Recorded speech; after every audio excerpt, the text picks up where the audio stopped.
Dystopia warning, obviously. Now, since I started talking about the US inexplicably electing, you know, the world's most niche blow-up doll and affording, you know, village idiot Ketamine Karen the position of Trump's right-hand man, I've had an influx of American followers, right? Hello, welcome. But there are a few words that have a slightly different colloquial meaning in America than they do in Britain.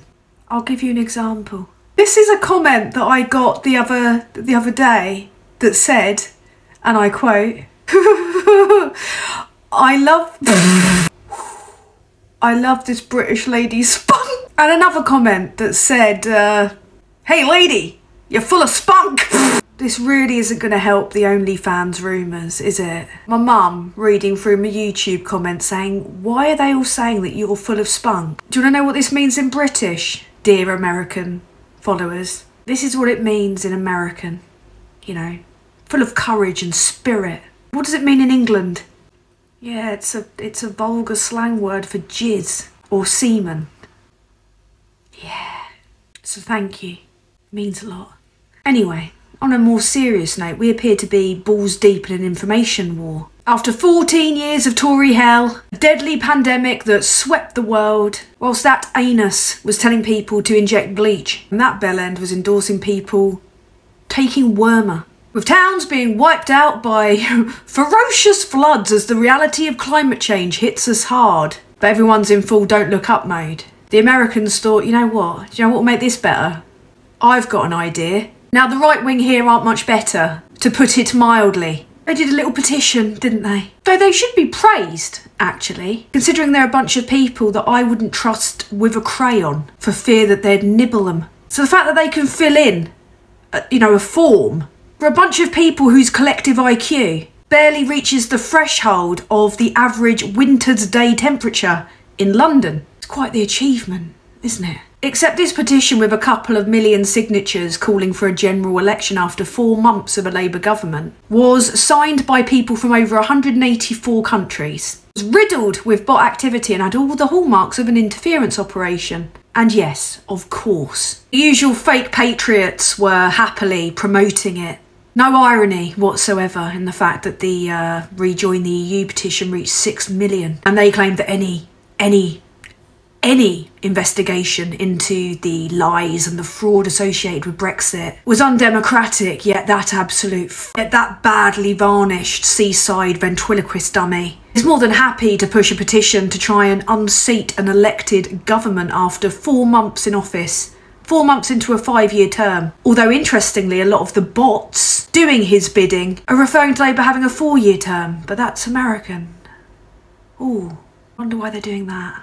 And on top of everything else, we've got Trump's bitch getting involved, amplifying conspiracy, and dodgy far-right characters in Britain, both of which were allowed to get wildly out of control under the last Conservative government because they used people believing anything to get away with murder. Well, I think the official term's democide, isn't it? Now, people come for me as if I unquestioningly support Labour. One of the biggest problems that I'm facing since the Tories left office is that what's going on with Labour isn't as funny. It's very difficult to make a bureaucratic scandal funny. Whereas in the days of the Tories, there were sometimes 2 or 3 insane scandals in one day. So much so that I managed to know the names of many Tory backbenchers just purely based on what they got up to, which was mad. You know, there was the one that watched tractor porn, William Ragg, the guy that I called Free Willy, who got involved in a honey trap scandal in which he sent pictures of his own knob on Grindr, then gave the numbers of other Tory MPs who also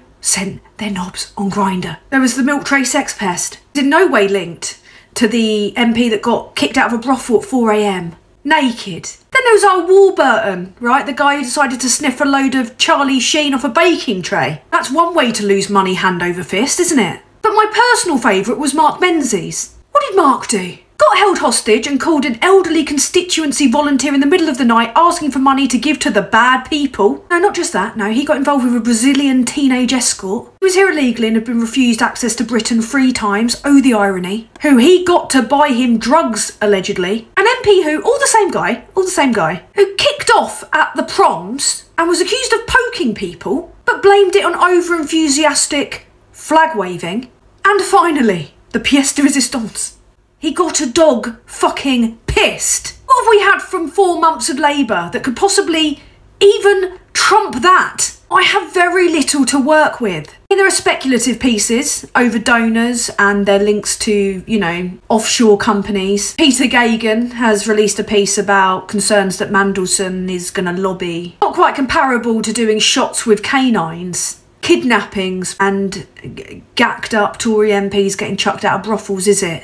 Besides which, we kind of have the march of the far right happening, don't we? Being concerned about that doesn't mean that you're a massive fan of neoliberalism. For me, it's 2 things. It's been 4 months, and what's happened so far is very difficult to take the piss out of. And I'm not offering any support to people like that who have got plans to try and, I think, be the Prime Minister in 2029. Loads of Corbynites and people calling themselves socialist, who also call themselves progressive, or also really misogynistic towards me, think that getting involved in his disinfo campaign and supporting his petition isn't at all succumbing to the obvious perils of the horseshoe theory. We have problems, right?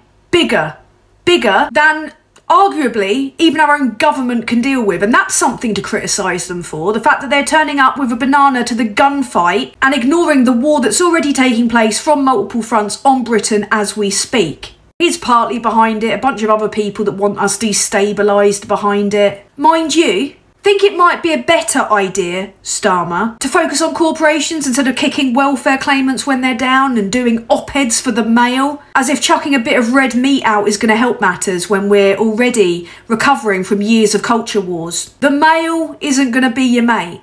Plus, print media's dead anyway. How about reconsidering alliances with genocidal maniacs and compromised national security risks? Doing the bidding of that fanny. Just a thought, because it's going to be a lot worse when that Fruit Loop gets his hands on the levers of power, his tiny little hands. So what are we up against at the moment? I'll try and be brief. Young men who didn't vote before are being co-opted by con artists masquerading as patriots like Farage and Trump and Musk and Tate and Peterson, who have been seeding for years misogynistic content that makes them feel like they're somehow the victims in a society in which 3 women per week are murdered in Britain. Classic Darvo. Conspiracy trumps facts. Swaves of people willingly engage in subterfuge that goes against their best interests. See the petition, see voting reform. Then you've got the fake patriots at the helm, nuts deep in foreign interference and compromised, selling yet another con that our system that lacks the checks and balances can cope with, because it was set up on nods and handshakes and the assumption that people will be gentlemanly and decent. And then along came Johnson and jizzed all over it, or spunked for my American viewers. We are being attacked from multiple sides, not least from established so-called allies such as the US, who are far too close to the Kremlin.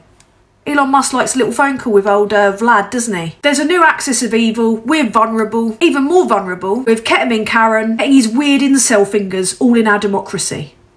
And it's probably too late to stop it, but they could fucking try. It's not just X, it's on every platform. Opposing content shut down. Foreign bots masquerading as British patriots. You know, creating all those rose-tinted conspiracy posts that are all over Facebook. You know, the ones that your racist uncle shares so you have to block him. Speaking from personal experience, no regrets. You know, people talking about the good old days when the streets only had white people in them, and when you could call the man that works at your corner shop the P slur. All the time, more and more thick white people, my least favourite kind of white people, lap up the crap that's peddled by privately educated city boys that convince them that to be working class is to be racist. But we're worried about immigration, they yell in crayon. And who made you worried about immigration? You absolute salads. And the new government, hapless in the face of it all because they're not prepared for this. They're turning up to the information war armed with legislation from the days of the Commodore with a copy of Encarta 95. Oh, let's just get my floppy disk out. No, that's not going to help, is it? We need to face reality. Expose those responsible ruthlessly. And I don't know, a bit of legislation to stop disinformation might help a bit.